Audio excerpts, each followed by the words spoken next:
Alors, l'objectif de cette table ronde, ça sera bien sûr de travailler sur la question de la librairie en lien avec les publics, et notamment de s'interroger sur les actions à mener et les dispositifs sur les deux territoires, bien sûr.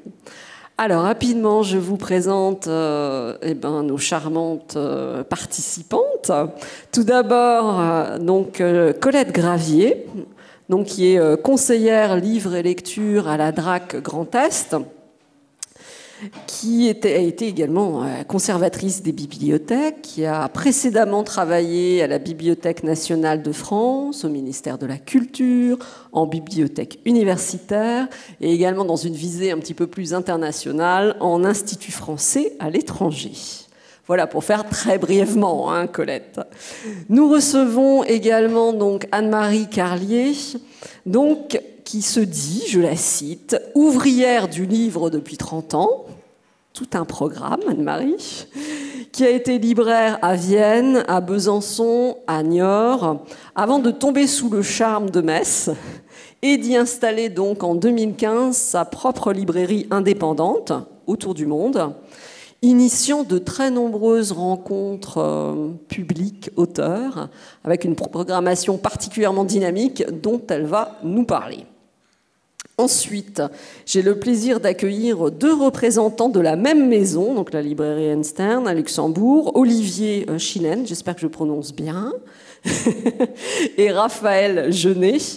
Donc il faut peut-être juste rappeler qu'il s'agit d'une entreprise familiale qui a été fondée en 1889, qui a donc tout un passé historique et qui est actuellement le leader sur le marché du livre au Luxembourg, avec 7 points de vente, son e-commerce, sa distribution, son édition, et qui compte une équipe nombreuse, 70 collaborateurs environ. Donc Olivier est libraire dans cette même maison depuis 1991, d'abord sur le site de City Concorde en tant que responsable, puis à présent à la librairie du centre-ville. Il gère notamment les rayons littérature, histoire et politique allemande. Et nous avons son collègue, Raphaël, qui est également libraire dans cette maison. Et lui, sa spécificité, c'est plutôt le rayon francophone, si je ne m'abuse. Bon, c'est parfait.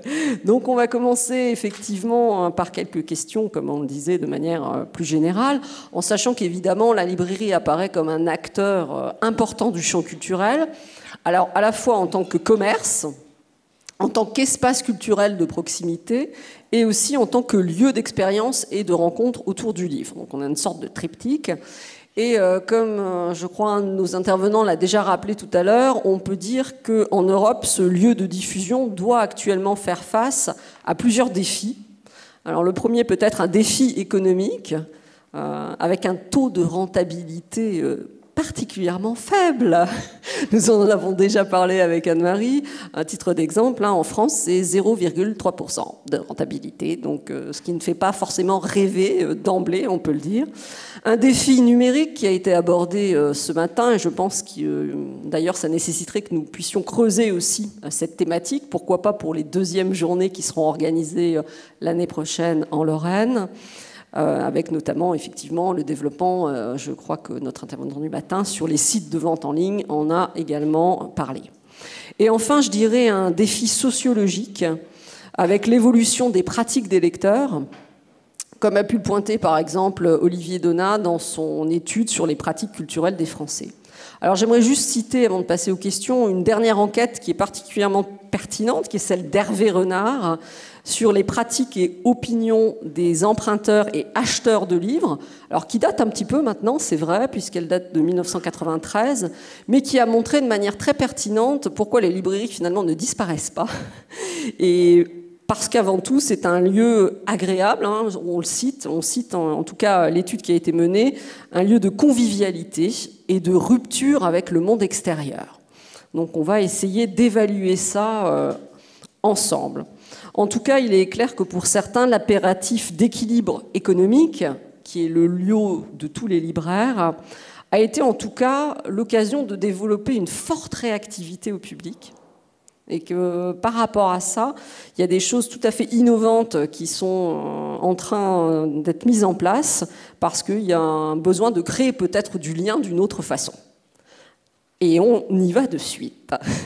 Alors, la première caractéristique principale du libraire, on l'a dit, c'est un double statut, qui peut être paradoxal pour certains, c'est-à-dire vous êtes à la fois commerçant, mais également acteur de la vie culturelle et intellectuelle. Donc j'aimerais savoir comment cette double structuration, est-ce qu'elle correspond d'abord à votre identité professionnelle ? Qu'est-ce qu'être libraire aussi aujourd'hui? C'est une question qu'on peut se poser. Et j'aimerais savoir si vous l'envisagez avant tout comme un métier de prescription, de médiation, en fonction de vos différents territoires. Vaste débat. À qui nous cédons la parole en premier? Anne-Marie? Je crois que la librairie est avant tout un commerce. La première mission du libraire, c'est de vendre des livres. Et après, on a chacun sa façon d'en vendre. Et ça fait partie de cette alchimie qui est vraiment pour moi magique. La librairie, c'est une alchimie. On a ce principe, il faut vendre des livres. Et après, comment on anime un lieu. Ce lieu-là ne sera pas pareil s'il est à Metz ou s'il est à Luxembourg ou s'il est à Banon. Ça ne sera pas la même chose si juste à côté il y a des librairies de bande dessinée spécialisées jeunesse, spécialisées poésie. Voilà, c'est vraiment, ça fait partie. Enfin, la librairie s'inscrit dans un territoire. Et ce qui moi m'a beaucoup plu en arrivant ici, c'est que je ne connaissais pas ce territoire et je ne connaissais pas surtout les langues qui entouraient. Ça a été un de mes premiers petits pincements en me disant « Oh là là, je parle couramment espagnol, comment je vais me débrouiller à Metz ?» Bon, en fin de compte, ça va. Mais voilà, je crois et c'est pour ça aussi, je pense que j'ai accepté que la première rencontre à la librairie soit justement sur ces résidences entre le Luxembourg et voilà. Pour moi, c'était l'ouverture et l'ancrage sur un territoire. Peut-être d'autant plus que je n'étais pas de ce territoire-là. Après, je m'égare un peu. Donc, je ne sais pas si... On peut céder effectivement la parole à nos collègues également. Ben, ça marche. Moi, je pense qu'avant de penser économiquement le métier de libraire, je l'ai toujours vu comme ça. C'est déjà ma passion qui parle, enfin la passion en général, l'amour du livre et la connaissance du livre. Et seulement après, on réfléchit à comment mettre en place tout ça et comment articuler cet amour du livre, ce beau métier. Et en fait, on a un vrai rôle de passeur qu'on découvre même tous les jours, au quotidien. On a toujours de vraies surprises, de vrais contacts, de vrais liens qui se tissent. Et c'est là qu'on doit toujours travailler et savoir vers où on doit aller. Ouais. Alors là, on a le point de vue des libraires. Peut-être un ajout ou... Oui, en fait, moi je pense quand même que, comme on vient de le dire aussi, il faut quand même que la librairie soit économiquement viable.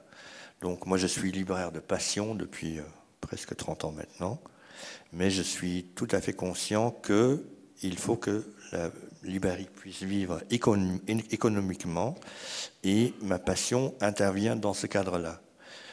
Comme je connais surtout le métier du côté allemand ou de la librairie allemande, en allemand, il y a un dicton qui dit pour les libraires qu'un libraire allemand, ça s'appelle un Buchhändler.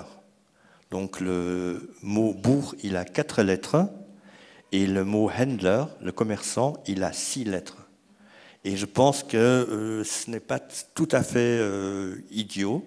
Je pense que, par exemple, pour faire vivre notre librairie, il faut avoir un certain commerce qui fait vivre tout le monde. Et après, intervient notre passion. Et c'est là qu'on peut vraiment vivre notre passion. Et moi, je me dis toujours qu'on a 80% de livres pour faire vivre la librairie.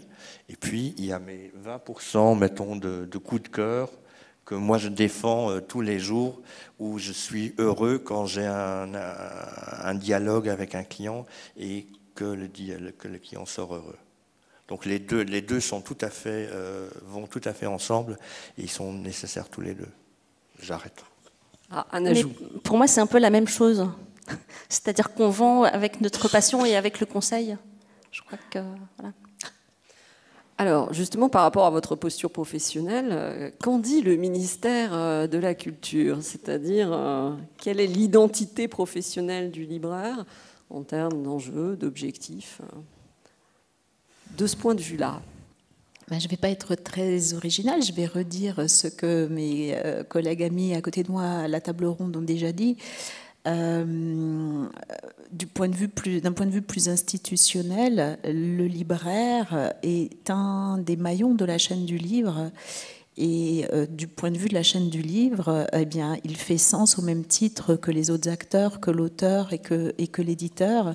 C'est un tout, je pense, qui fait que la chaîne fonctionne. Le libraire se trouve en plus en bout de chaîne, c'est-à-dire qu'on a d'abord l'étape de la création, ensuite l'étape de l'édition, de l'impression, de la distribution, etc. Et on arrive en bout de chaîne au libraire.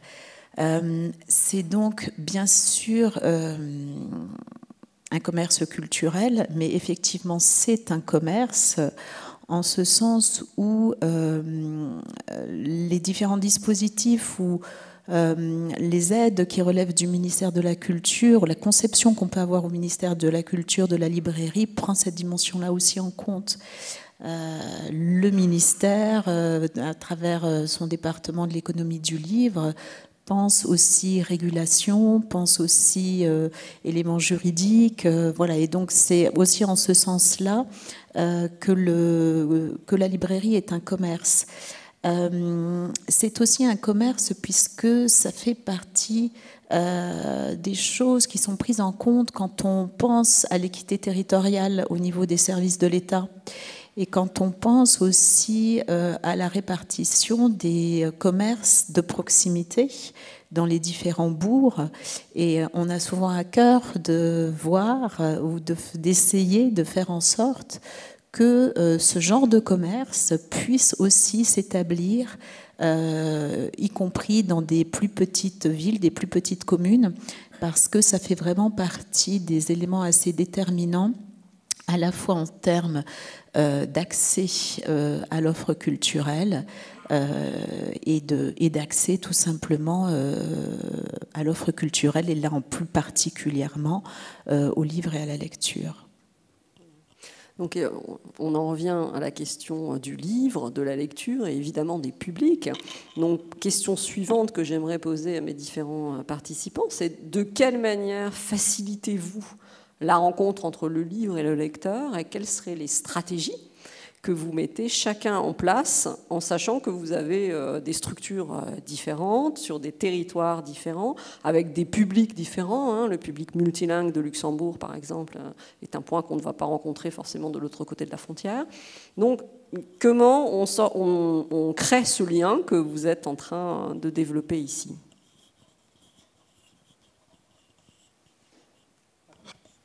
Alors moi, ça a été un peu particulier puisque c'est une création et que j'avais vraiment à attraper mon public, même si une certaine partie du public venait de la librairie Géronimo, donc qui a plus ou moins suivi ce changement entre Géronimo et la librairie autour du monde. Et après, je crois que ma principale motivation, c'était de faire rentrer. C'est vrai que la librairie est encore parfois un peu... les gens hésitent à rentrer. J'aurais toujours à Besançon, une fois où ça m'a vraiment fait tilt, une dame rentre avec son petit garçon et elle me demande « Est-ce que l'entrée est libre ?» Et là, ça fait vraiment réfléchir. Et on se dit « Qu'est-ce qu'il faut faire pour que la librairie... » Voilà, on pousse la porte comme ça. Et là, maintenant, il y a des gamins qui n'ont même plus besoin de pousser la porte et ils foncent direct dans le rayon jeunesse. Et voilà, pour moi, c'est ça, la librairie. Et ça, c'est un travail, et ben, voilà, c'est sortir avec son caddie plein de livres, aller au Nest, enfin, moi, sur Metz, c'est plus le BMK, c'est aller à telle conférence. Au bout d'un certain temps, il y a quelqu'un qui me dit « mais vous êtes partout ». Et bien oui, mais il faut capter et il faut inviter les gens à dire bon ben voilà, le livre il est là, on peut le toucher, on peut ne pas l'acheter, on peut l'acheter et voilà, je crois que c'est une libre circulation et des échanges. Je crois que c'est vraiment ce qu'on disait, un lieu de vie et je crois que c'est comme ça qu'on capte aussi son public. Moi, je pense toujours en termes de lien aussi, c'est-à-dire qu'on est le passeur entre le livre et le public. Et le lien peut être social, culturel, mais on a toujours ce rôle de relayer. Et nous, à notre niveau, à la librairie, on essaye d'être présent dans un maximum d'endroits. On n'a aucune restriction. Si c'est faisable, on y va. Et on va peut-être aller à des signatures d'auteurs, à des conférences, et toujours en présentant le livre avec nous et en essayant d'être présent au maximum. Alors justement, est-ce que chacun, vous pourriez, pour que ce soit peut-être plus clair pour la salle, mais nous expliquer quel type de médiation autour du livre vous mettez en place avec vos clientèles respectives? Quels sont les dispositifs que vous avez imaginés, créés, qui fonctionnent ou qui ne fonctionnent pas, ou qui fonctionnent moins bien? Mais en tout cas, voilà, ce lien, évidemment, on le nourrit, on le construit, mais quels sont les moyens? Ça, c'est un peu le cœur du métier pour moi. C'est pour ça que j'aime bien le terme d'ouvrière. Parce qu'en fin de compte, le libraire, il n'est pas grand-chose. Il y a plein d'autres médiateurs aussi qui font que le livre circule. Moi, je ne suis rien s'il n'y a pas d'auteur. Donc, c'est un peu... voilà, je suis au service de l'auteur, au service des éditeurs qui prennent le risque de publier. Et moi, je me dois de prendre le risque de vendre et de proposer ces livres. Et je demande à la personne qui est en face de prendre un risque aussi et de ne pas uniquement acheter des classiques ou des choses plus faciles à lire, mais aussi de se laisser titiller. Alors, pour arriver à ça, il faut instaurer une confiance, je pense, et donc beaucoup lire, conseiller, ne pas uniquement s'écouter soi, mais écouter aussi ce que la personne demande et avancer comme ça par petits bouts. Voilà. Après, il y a plein d'autres manières. C'est vrai que les réseaux sociaux, je pense que c'est aussi très important. Et des fois, je suis un peu surprise. Quelqu'un qui me dit « Mais oui, vous aviez mis une photo. » C'est la première fois que je vois la personne.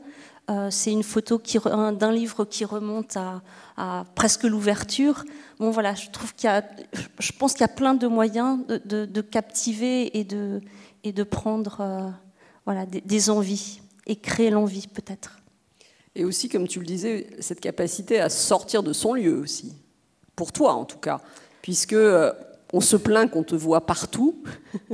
Ça veut dire qu'il y a des interactions avec la ville, tu crées des partenariats, comment ça fonctionne? C'est un peu une gourmandise en fin de compte.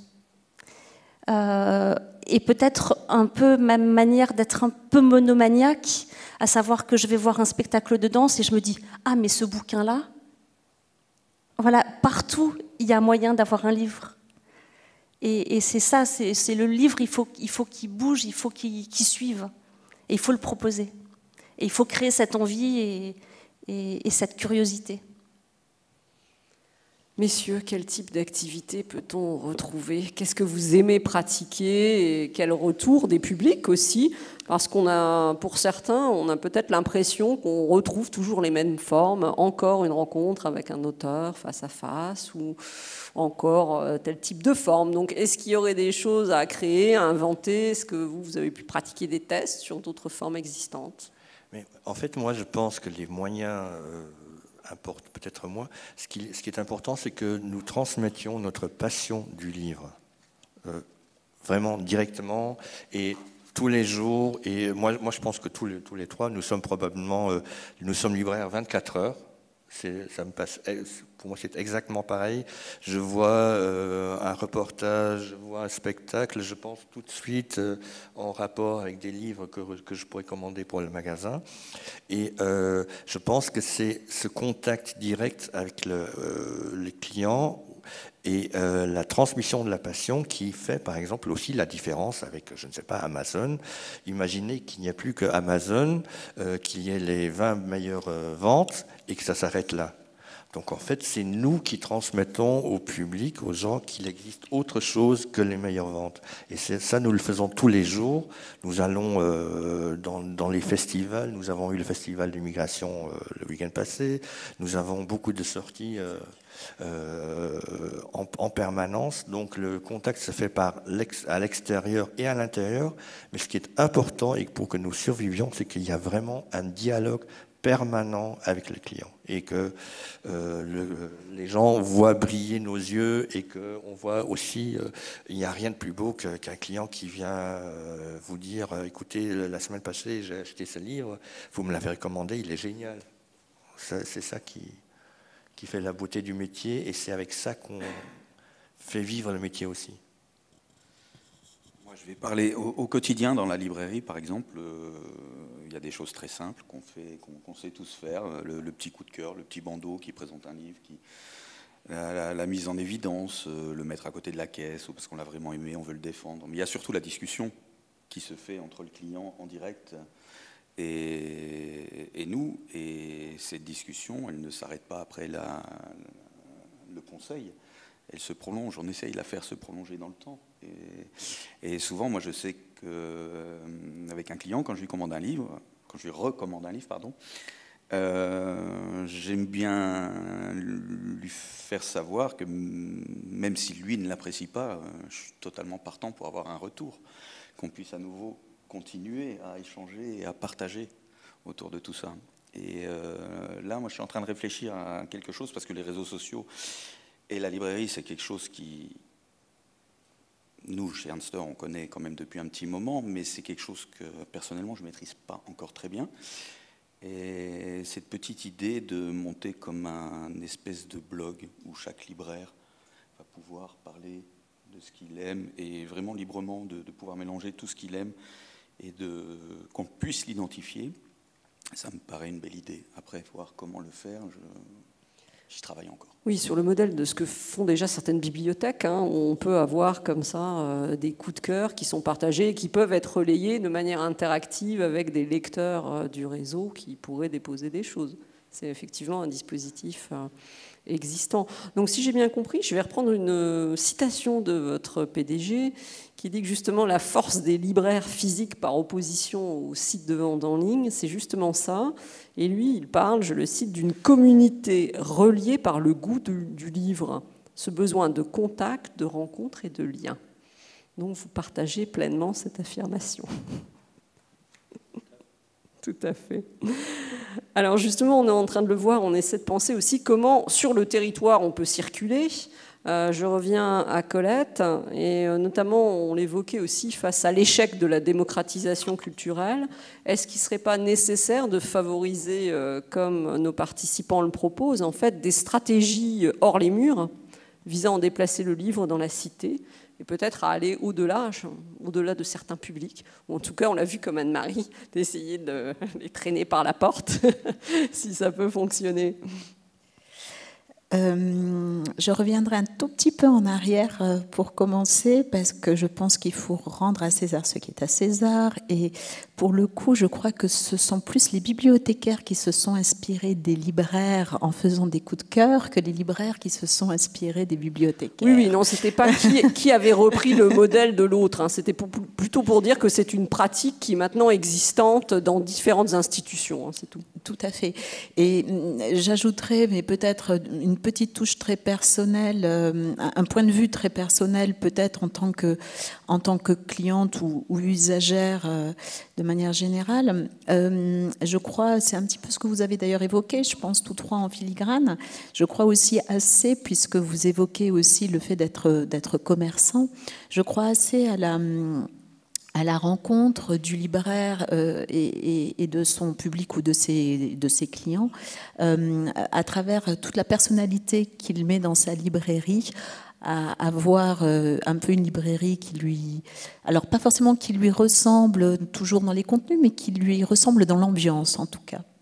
Et on le voit, on sait qu'il y a des librairies très désordonnées qui fonctionnent très bien. Et voilà, et je pense que ça, voilà, c'est souvent à l'image du libraire. Et dans ces cas-là, ça fonctionne bien. Pour en revenir au public et comment trouver de nouveaux publics, là aussi, je pense qu'on a différents processus, ce que vous venez d'évoquer dans la relation avec les clients. Côté institutionnel, je rappelle quand même que tout ce qui est valorisation et effectivement rencontre au sein de la librairie, c'est quelque chose qu'on soutient et pour les raisons qu'on a là aussi déjà évoquées, à savoir que c'est toute une chaîne et c'est cette chaîne aussi qui fait sens et la croisée ou la rencontre en tout cas d'un auteur, d'un libraire, du public, en général ça fonctionne bien. Et alors aller au-delà de la librairie, je pense que c'est aller au dehors de la librairie, pardon, sortir des murs. Je pense que de nombreux libraires le font. Je pense qu'Anne-Marie le fait assez régulièrement, que ce soit à travers les différents salons et festivals qui existent sur nos territoires et pour lesquels, en général, les organisateurs n'oublient jamais de solliciter tous les libraires d'une même ville, si je pense à Metz, à Nancy, à Épinal, etc., en Lorraine. Lors d'autres actions aussi, et je laisserai aussi un petit peu Anne-Marie parler après peut-être d'actions auxquelles elle participe. On évoquait la CUFA tout à l'heure, voilà, Anne-Marie voilà, aussi déjà fait des actions avec eux. Et si je rejoins après les dispositifs qu'on soutient, alors la directrice régionale des affaires culturelles a ce matin rappelé que la DRAC, le CNL et la région Grand Est ont signé pour cette année un accord avec un certain nombre de dispositifs communs entre la DRAC et la région. Et dans ces dispositifs, les différentes aides qu'on peut proposer à la librairie vont en ce sens, puisque il y a les rencontres avec les auteurs, comme on l'a déjà dit, mais il y a surtout des projets tels que les résidences d'auteurs qu'on peut soutenir avec un libraire. Il y a des résidences qui se déroulent avec des bibliothèques, il y a aussi des résidences qui peuvent se dérouler en librairie. Et là aussi, c'est un autre moyen souvent d'avoir une rencontre avec un public entre l'auteur, le libraire et le public. Et parmi les dispositifs aussi DRAC et Région Grand Est, il y a tout ce qui est interprofession et il y a aussi depuis cette année, c'est tout récent, tout ce qui est transfrontalier. Donc c'est autant de choses où les libraires peuvent se positionner, peuvent élaborer des projets où on va seul ou en association avec d'autres acteurs de la chaîne du livre ou d'autres institutions culturelles, où on peut réfléchir à un projet qui visera toujours, en tout cas pour le côté ministère et région aussi, puisque les publics et la démocratisation culturelle, comme tu le disais, c'est quand même un des points pour nous vraiment, vraiment importants. Mais en tout cas, réfléchir à des propositions qui vont en ce sens et qui rapprochent toujours plus du public. Anne-Marie, un complément ou pas par rapport à cette question-là ? Moi, j'aimerais bien qu'on revienne peut-être justement aux manifestations transfrontalières. Ça, c'est vrai que ça me tient à cœur. C'est un peu l'idée de la journée aussi. Voilà. Et donc, c'est vrai que moi, j'ai découvert avec cette première rencontre à la librairie, mais aussi après avec le festival Poéma, où justement on a atterri, on s'occupait de la librairie du festival, enfin en fin de festival, et puis là il y a le printemps poétique transfrontalier qui s'approche. Alors ça, moi je trouve ça vraiment superbe parce que je découvre plein de choses, mais en même temps, en tant que libraire, oui. Comment est-ce que je vais avoir... Voilà, ça rejoint ce que vous avez dit ce matin. Et c'est vrai que pour moi, c'est un vrai problème en me disant, oh là là, mais comment je vais avoir les livres ? Alors bon, il y en a où voilà, ça commence à s'arranger, mais c'est vraiment un grand vide pour moi et c'est vraiment compliqué. Peut-être juste, Anne-Marie, peut-être dire ce que c'est que le printemps poétique transfrontalier. C'est pour moi. Non, alors juste le printemps poétique transfrontalier, le principe est le suivant. 5 poètes originaires des 5 pays et régions, c'est-à-dire Belgique, Luxembourg, France, et des 2 Länder allemands que sont la Sarre et la Rhénanie-Palatinat. Donc 5 poètes sont en résidence pendant 15 jours dans un autre pays que le leur. Et après, d'ailleurs, l'abbaye de Neumünster a très souvent accueilli des poètes en résidence dans ce cadre-là. Donc c'est 15 jours de résidence et ensuite c'est 15 jours de tournée commune de ces 5 poètes ensemble avec un musicien, à nouveau dans ces 5 régions de l'espace transfrontalier, dans différents lieux. Donc cette année chez Anne-Marie. Et oui, effectivement, la difficulté... Parmi les difficultés, parce qu'il peut y avoir celle de la langue, puisque nous avons des francophones et des germanophones et qui écrivent dans ces langues-là. Et la difficulté, effectivement, quand Anne-Marie va accueillir la lecture le 19 mars au soir, à 18h30, il faut le dire, Anne-Marie.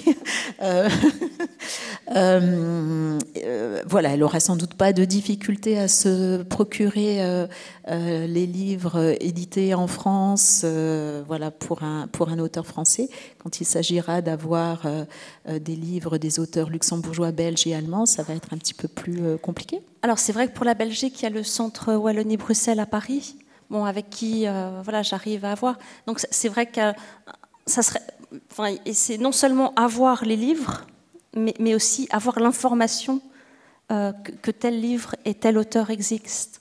Alors, c'est vrai que de mon expérience de Franche-Comté, il y avait une certaine proximité avec la Suisse et on n'était pas toujours les meilleurs vendeurs des auteurs suisses.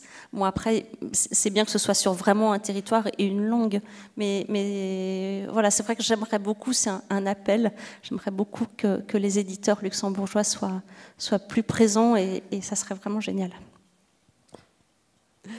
Alors, on l'a vu, hein, les libraires peuvent participer à des actions transfrontalières comme celle dont vous venez de faire brillamment la publicité, mesdames. Mais la question que je me pose, c'est est-ce que vous-même, en tant que libraire, vous ne pourriez pas, et acteur de la chaîne du livre, vous ne pourriez pas imaginer des dispositifs croisés, transfrontaliers, entre librairies au sein de la grande région, justement afin de favoriser à la fois cette circulation des œuvres, qui peut être défaillante parfois, et cette circulation des auteurs en tant que libraire, et pas... voilà, après, est-ce que c'est vraiment le travail du libraire ? Ben, c'est une question que je vous pose. Moi, je ne pense pas que ce soit le libraire le meilleur vecteur, mais après... Je suis assez d'accord aussi. Mettez le micro. Ouais, le problème, là, il ne se situe pas au niveau des libraires. Nous, on peut assurer une certaine diffusion, mais après, c'est beaucoup plus compliqué. Comme Claude Conter l'a dit... Donc déjà, au niveau de la diffusion luxembourgeoise, c'est très, très, très compliqué. Il y a quelques éditeurs, grands éditeurs, bien sûr, à l'échelle de Luxembourg, avec lesquels nous fonctionnons très bien.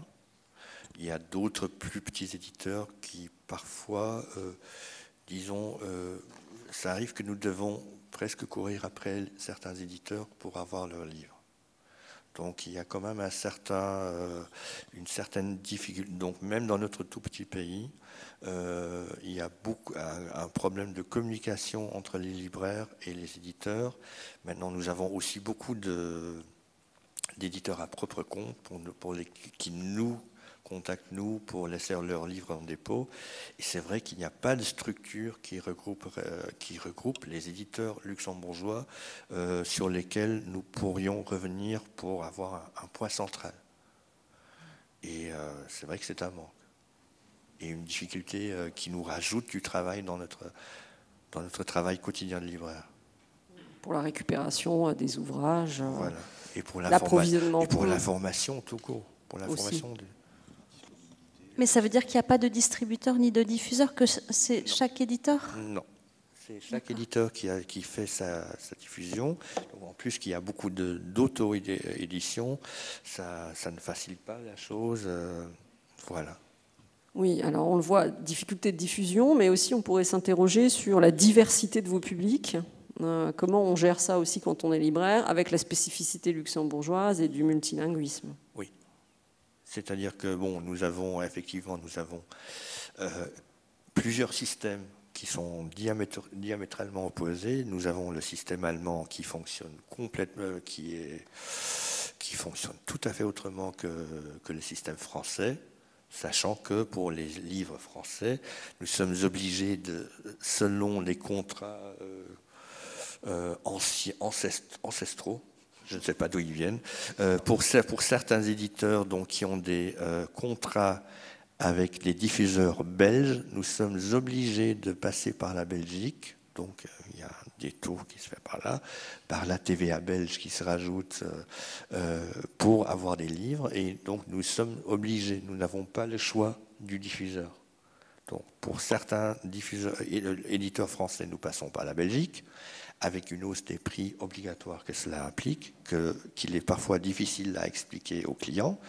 Et pour d'autres, nous passons directement par la France. Ça, c'est pour le côté français. Puis pour le côté allemand, donc là, c'est en partie, je suis désolé, mais beaucoup plus professionnel pour ce qui est de la diffusion. Et ensuite, nous avons, et nous avons des livres anglais en plus.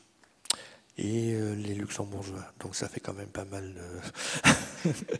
ça fait quand même pas mal de travail. Et donc je dirais quatre systèmes tout à fait différents.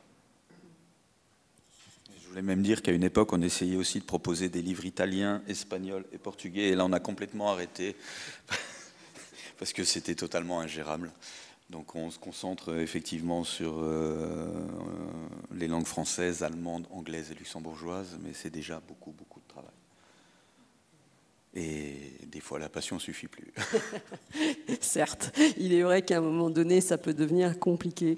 Alors justement, par rapport aux difficultés que peuvent rencontrer les libraires, mais aussi par rapport à leurs joies, à leurs projets, et c'est un terme qu'on a beaucoup entendu pendant cette journée, qui est celui de l'accompagnement.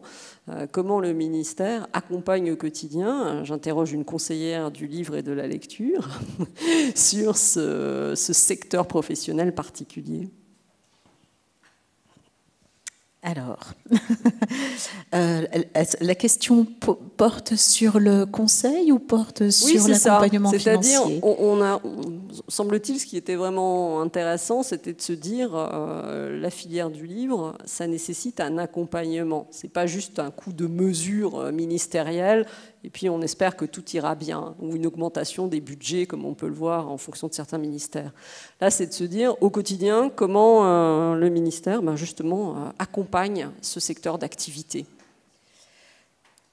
Alors, j'ai l'habitude de dire aux partenaires que je rencontre que je porte le titre peut-être un petit peu pompeux de conseillère. Donc, en DRAC, on est bien sûr avant tout là aussi pour conseiller nos différents interlocuteurs. Après de formation de métier, nous sommes bibliothécaires en général, le plus souvent, enfin c'est mon cas, donc je ne suis pas forcément là pour pouvoir aider professionnellement en termes de conseil un libraire, mais malgré tout, le CNL tient aussi très bien ce rôle-là et on peut être un relais dans ce maillon pour toute création ou reprise de librairie. Voilà, c'est-à-dire qu'on n'est pas là forcément pour faire des business plans très élaborés, mais en tout cas, on est là quand même pour donner un certain nombre d'indications sur le territoire, sur ce qui s'y passe, voilà, sur certains points de vigilance. Ça, c'est, je dirais, de manière assez générale.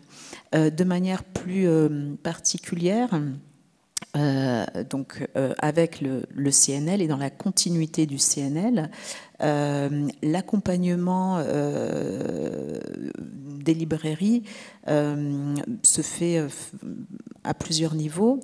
Je rappellerai, même si ce n'est pas quelque chose qui relève directement des DRAC, mais je rappellerai aussi la création d'un label de librairie indépendante de référence qui est attribué par le CNL, qui donne une certaine visibilité, en tout cas aux librairies concernées, c'est la première chose.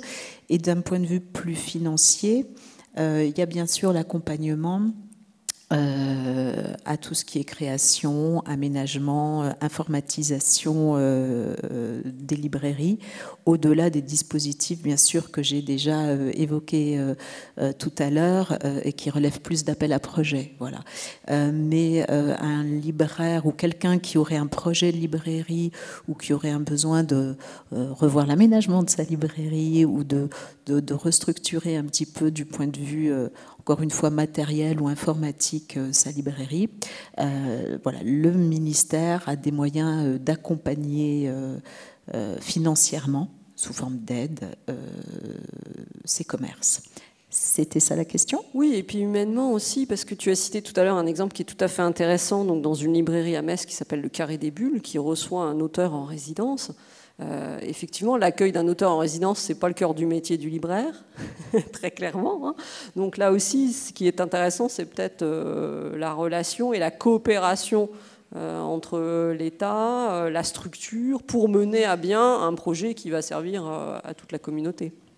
L'interaction entre les différents acteurs de la chaîne du livre, enfin, je crois que je l'ai dit tout à l'heure, entre les différents acteurs de la chaîne du livre et de manière même plus générale, entre acteurs de la chaîne culturelle, voilà, ça fait vraiment partie des choses que le ministère met en avant et soutient plus particulièrement. Donc peut-être un nouveau dispositif aussi dans les prochaines années. Alors, on est obligé de vite terminer notre table ronde, mais pas avant quelques questions, bien sûr, par rapport à la salle, pour essayer de respecter à peu près notre timing ce jour. Alors, il y a monsieur juste là. On va donner un micro.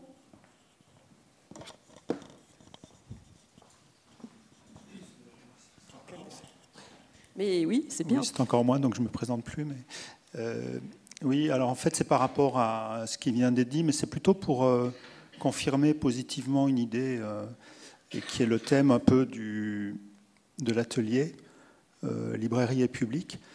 En fait, librairie et public, c'est une idée très moderne, je trouve. Et nous, dans un centre de ressources qui est proche du terrain et où les libraires sont une partie de nos membres, on s'aperçoit que dans un contexte assez tendu économiquement, je vais dire quelque chose d'assez bête, mais les libraires qui s'en sortent, c'est les libraires qui vendent des livres, qui accueillent leur public et qui créent des événements. Mais donc en le fouillant un peu, c'est des libraires qui vendent des livres, mais qui font des vrais choix, qui font des tris dans des catalogues, qui font des mises en avant, qui mettent en avant des auteurs, qui mettent en avant des éditeurs, sans forcément négliger les meilleures ventes ou les best-sellers d'ailleurs. C'est les libraires qui savent gérer leur public en termes de com, en termes de marketing. Alors marketing, c'est un mot que les libraires n'aiment pas trop, mais... Et puis c'est aussi les libraires qui savent créer des animations, créer de l'audience, créer de la fidélité. Donc ça renvoie à des facettes assez traditionnelles du métier, mais qui sont traitées de façon assez moderne et récemment, je trouve. Voilà. Une autre question potentielle ? Je voulais juste ajouter qu'il y a de moins en moins de Madame, libraires. si vous pouvez juste vous présenter. Oui, je m'appelle Christiane Créquet. J'étais libraire pendant 20 ans. Après, j'ai travaillé dans les éditions et maintenant, je suis dans la Bibliothèque nationale. Donc, j'ai fait tous les piliers du livre. Je voulais ajouter qu'il y a de plus en plus de librairies qui disparaissent, moins de points de vente dans le pays. Ça, c'est grave aussi pour tous les éditeurs luxembourgeois qui ne trouvent plus de plateforme pour présenter leurs livres. Et la deuxième chose que je trouve très triste, que le métier du libraire n'existe pas, la profession n'existe pas au Luxembourg. Donc on fait un apprentissage en conseiller de vente, mais c'est pas en Allemagne, on a déjà dit Buchhändler. C'est un apprentissage de 3 ans que j'ai fait avec une école spécialisée à Francfort, et c'est très important et ça n'existe pas ici. Donc le métier du libraire, il n'est pas vraiment valorisé, et ça c'est... Oui, dans le sens où il n'y a pas de centre de formation dédié au métier du libraire à Luxembourg. Yeah, exactement. Merci. Oui, c'est exact. Donc effectivement, il y a une très très bonne école à Francfort qui propose aussi des études par correspondance. Donc nous avons des libraires qui ont par après fait l'école de Francfort par correspondance, mais c'est quand même un vrai problème qu'il n'y a pas un vrai métier de libraire bien défini au Luxembourg. Et c'est dommage. Monsieur. Bonjour, je m'appelle Wolf von Leipzig. Je représente un éditeur luxembourgeois de taille moyenne. Et je voudrais faire une remarque à propos de la grande région. En effet, on se heurte en tant qu'éditeur à nos frontières tout de suite. A priori, on se trouve dans un marché unique européen, mais on remarque que ça ne s'applique en partie aux livres. Pour la vente sur le web, c'est vrai, on l'a remarqué grâce à les grands distributeurs, alors que à l'échelle nationale, on se heurte aux frontières parce que même si on veut vendre des livres dans la grande région, ça pose problème parce qu'il y a un problème de diffusion. Il n'y a pas de stock central au Luxembourg où un libraire français ou allemand ou belge de la grande région peut faire des commandes, passer commande. Ensuite, le transport, les frais de transport qui sont assez énormes, d'où la réticence des libraires d'acheter des livres, mais ils préfèrent avoir les en dépôt.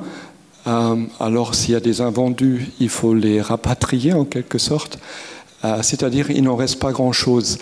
Et ça c'est peut-être l'une des deux faces. L'autre face, c'est on a le problème du marketing, de la promotion du livre. On peut faire de la promotion ici au niveau national, dans les limites de nos possibilités économiques, mais si on veut faire de la pub pour un auteur luxembourgeois en France, en Allemagne ou ailleurs, c'est quasiment impossible, vu que les annonces coûtent cher. Pour avoir des critiques de livres dans un des grands quotidiens ou même quotidiens régionaux, c'est quasiment impossible aussi. Je pense que là, on pourrait essayer de créer un environnement plus favorable. Et je pense que ça ne peut se passer qu'avec des aides étatiques. Oui, alors dommage, Joe Cox est parti, mais on va lui transmettre en tout cas. Je pense qu'il connaît la problématique. Merci beaucoup. Nous clôturons la table et je propose d'emblée que nous puissions passer à notre dernière table ronde. Et je remercie chaleureusement nos invités.